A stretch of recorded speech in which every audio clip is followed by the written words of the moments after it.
What's going on, man? Welcome back to the basement. I'm Ron, and every Thursday I sit down and put together my weekly rankings for the Patreon. I put together my top 25 quarterbacks, tight ends, my top 50 running backs, and wide receivers, and then I hand deliver to you guys the players that I'm higher on than consensus. I look at my weekly rankings, I compare them to the expert consensus rankings on Fantasy Pros, and I give you essentially my guys for the week. This has been a video that's been doing really well, and it's one of my favorite to actually put together, where I can kind of just zero in on like 5 to 10 players instead of sort of giving you a condensed top 24 rankings video where I'm kind of just sprinting through everything. Now, we're going to not waste any more time.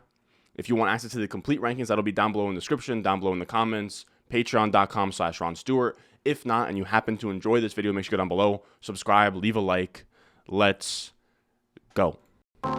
Thirsty, trying to choose. I know I'm critical. My nitty bag.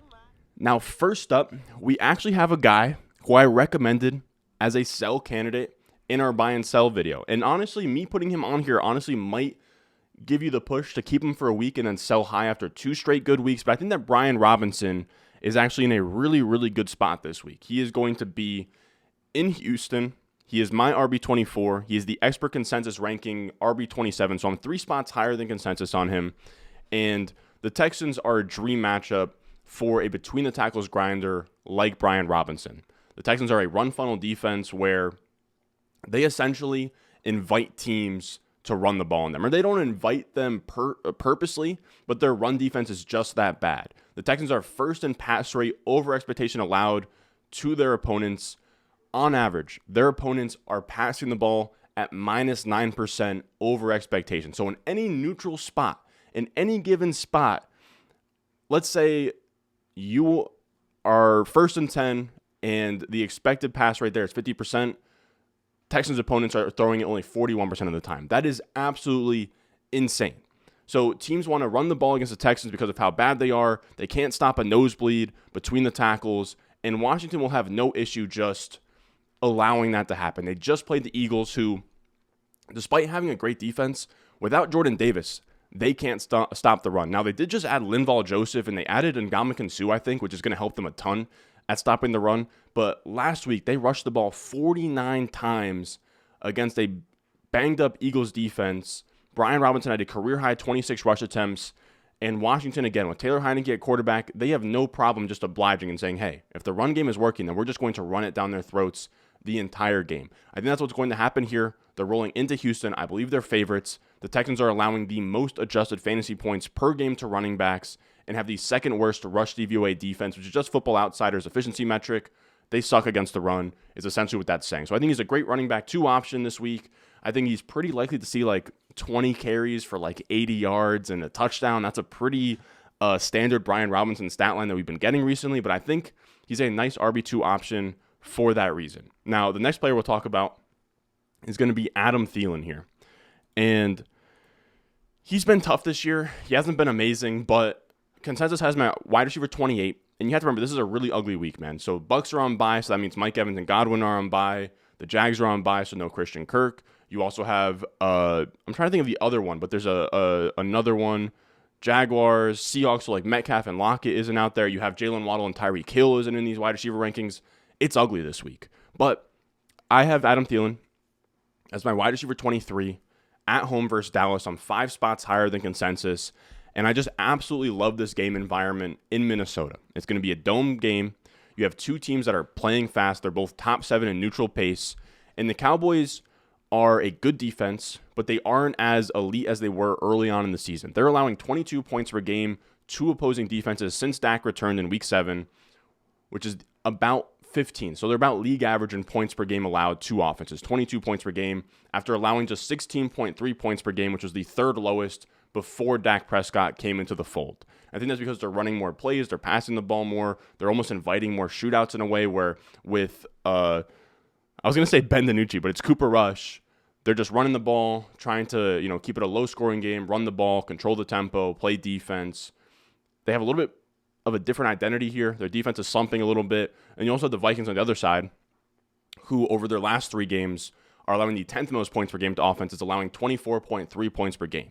So we have a spot here where neither defense is playing too well as of recently, and both teams are top 6 in points per game on offense since Dak's returned. Cowboys are leading the way at 33.7 points per game since Dak returned. It should be a shootout. I love Thielen here in an ugly week for wide receivers. And despite not really having a ton of great weeks, Thielen's been giving you a lot of usable weeks here where, he's like just shy of 10 points the last 2 weeks, 12.7 in Arizona or versus Arizona, 15.6 against Miami, 15 against New Orleans, 18 against Detroit. And I don't think people really appreciate how consistent this volume is. He has seen at least 7 targets in all but one game this year, and he's been really unlucky in the touchdown department.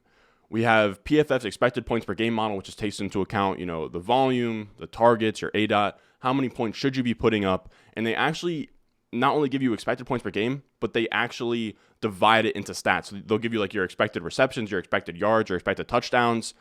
Thielen so far has been expected to score 4.1 touchdowns. He's only at 2 so far. So he's underperforming expected touchdowns by a lot here. He scored 10 or more touchdowns in his last 2 seasons. He feels due. If you can get Adam Thielen to score a touchdown at plus 150 or longer, I would actually absolutely love that.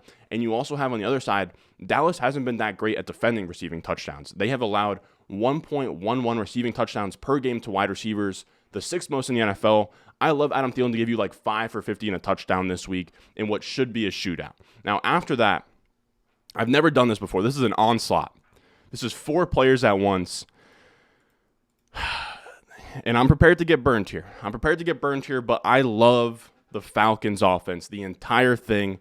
I love Marcus Mariota. I love Drake London. I love Kyle Pitts. And I even like Caleb Huntley as a little sleeper here. Now, expert consensus has Mariota at QB 14. I have him at QB 10, 4 spots higher. London in consensus is wide receiver 33. He's my wide receiver 28, 5 spots higher. Kyle Pitts, tight end 9 in consensus. My tight end 7, 2 spots higher, not really that much. Caleb Huntley, consensus RB 50, my RB 46. So still a pretty dumpster divey type play, but a guy that I like more than consensus. And the reason why I'm all in on the Falcons this week is this. Vegas absolutely loves the Falcons this week. This is really rare. They are the 4th highest team total team, which is just how many points that Vegas is projecting them to score. They are 4th highest on the week, projected to score 26.25 points, which is up there with the big boys like the Eagles, the 49ers, the Cowboys, the Ravens. They are in the premier tier this week of teams that should score points. And this is because they're going to be at home versus the Chicago Bears, who since trading away their 2 best defensive players in Robert Quinn and Roquan Smith have just been in nothing but Justin Fields-led shootouts. They have allowed 38 points per game to offenses over their last 3 games, which is absolutely absurd. It's going to be in Atlanta, in the Dome. The Falcons are going to score points in what should be another Justin Fields-led shootout. And even though the Falcons, I don't know, my voice is breaking up here. Even though the Falcons' passing game has been tough, right? Marcus Mariota hasn't been throwing the most accurate balls. There hasn't been a ton of volume. The efficiency should be there. Even on low volume, the Bears defense is 32nd in pass EPA per play, so that's just on a per play basis. What's your defensive efficiency in the passing game? They're awful in their last 3 games, and the Falcons are projected to score a bunch. So the touchdown should be there, the points should be there, the efficiency should be there. Give me this entire passing game offense. Give me London, give me Mariota, give me Pitts. I even like Mariota as a really great streamer where I have him as my QB 10. I think as soon as you get out of the woods of the Daks, the Herberts, even Kirk Cousins, I think it's Mariota. I would take Mariota over Jimmy G, over Daniel Jones. I would take him over, I'm trying to think of the other premier guys, but Aaron Rodgers has already played. But I would take him over, Russell Wilson. I'll take him over Goff. Give him to me over pretty much everybody that's outside of the elites of the world. Now, I also don't mind Caleb Huntley here, and this one's a little bit less clear, but I think this is a week that he's a sneaky start. He has 3 games of 10 or more carries this year, and they've all been at home. That could be a fluky stat, but I think there's something to it where Arthur Smith at home just trusts the big boy and Caleb Huntley a little bit more.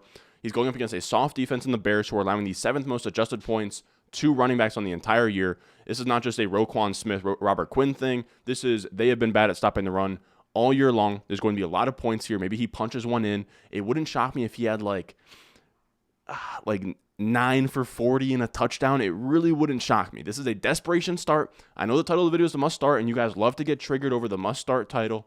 Caleb Huntley is by no means a must start, but if you are down bad and you have a bunch of buys, let's say you have Fournette, you have Etienne, you have Kenneth Walker, you're like, damn, I got nobody to play this week. Go out there, grab Caleb Huntley. I don't think he is going to be an awful start this week. Now, we'll sort of get out of the dumpster bin there, and we'll go to Parris Campbell here, who I'm actually really surprised that I'm higher than consensus on Parris Campbell. This was never a guy I thought I was going to like this year, but he is my wide receiver 27 this week, which I thought was going to be like pretty standard after what he's done lately. He's consensus's wide receiver 37. Now, I know this is a tough matchup against the Eagles, but I still like him. I have him 10 spots ahead of consensus. His splits with and without Matt Ryan has been absolutely crazy. Now, please excuse these like weird shapes that I drew here. I don't know. It was just like not really working out. But I circled the games that he's played. His last 3 games with Matt Ryan, the 2 games at Washington or with Washington and New England were with Sam Ehlinger. He is averaging in his last 3 with Matt Ryan 20.7 points per game. He is averaging 6.4 points per game with Sam Ehlinger. And even despite that lull with Sam Ehlinger, over the last 5 games for him, he is the wide receiver 16 in points per game. He's been on an absolute heater. Now, again, I know the Eagles defense is tough. They're allowing just the 5th least adjusted fantasy points to the wide receiver position, but I have to trust the production. I have to trust just sort of this rapport he's built with Matt Ryan, and I like the idea here that coverage is going to be focused on Michael Pittman, and Parris Campbell isn't very hard to get the ball in his hands, if that makes sense. He has a 5.2-yard ADOT, which is lowest among all Colts wide receivers. You can manufacture his touches. You can give him some carries. And it reminds me of Curtis Samuel playing against the Eagles in week 3.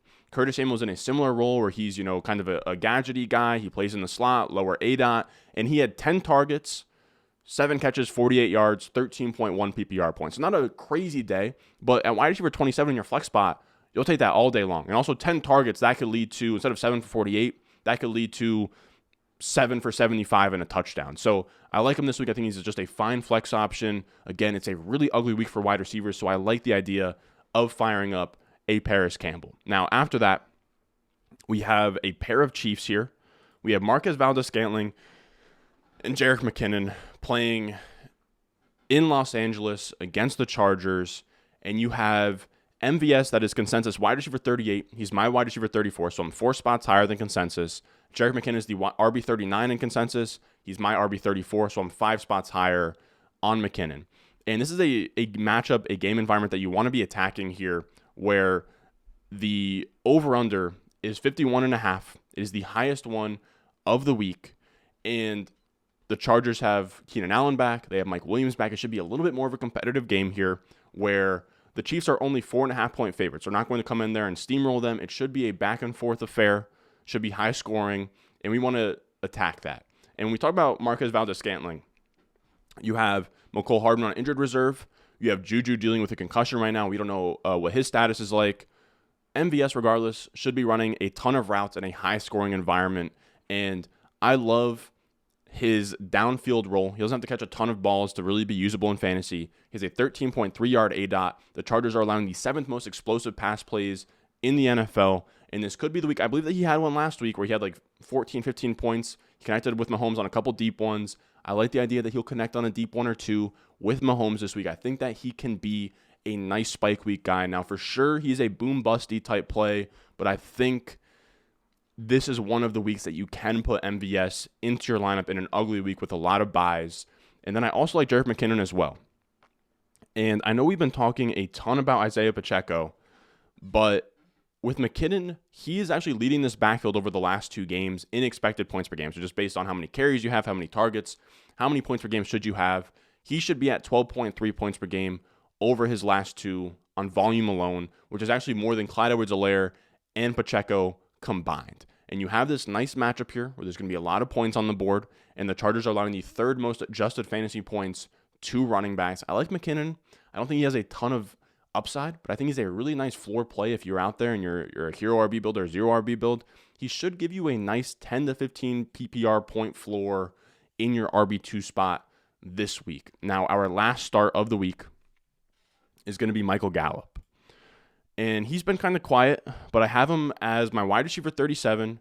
In consensus, he's wide receiver 41, so I'm 4 spots higher than consensus. And this is a guy who is coming off an ACL. He is yet to have a top 30 finish this season, but a slow start is sort of to be expected. I like the idea that he's still working back. He's now hit back-to-back season highs in snap share with a 91% snap share and an 89% snap share in his last 2 games. He's becoming more involved, and he's clearly still a major piece of this offense. Where if we look at the expected points per game and the volume of what this offense has been, the major contributors are all above 10 expected points per game, where CD at 18.1, Pollard at 13.8, Schultz at 13.2, Gallup at 10.4, and then a huge tier gap to Malik Davis. He is still featured in this offense. He is still getting volume like he is a featured piece here.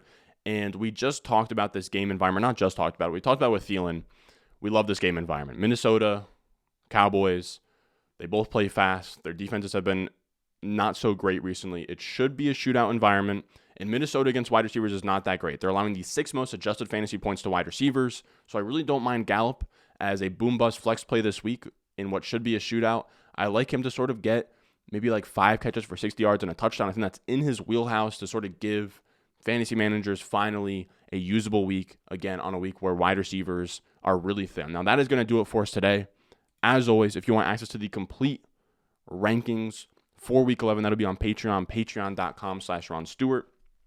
Also, after I'm done recording this video and uploading it, I'm going to update my 2023 and 2024 draft classes on the RS grading system, which is my prospect model, so that'll be really cool. A lot of cool things going on Patreon. Honestly, it's my Dynasty rankings, my Dynasty prospect model, my in-season rankings, start-sit streams on Sundays, rest of season rankings, waiver wire article.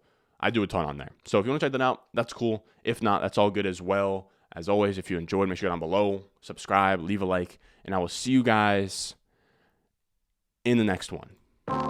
Thirsty, thirsty, try. I clicked the wrong button.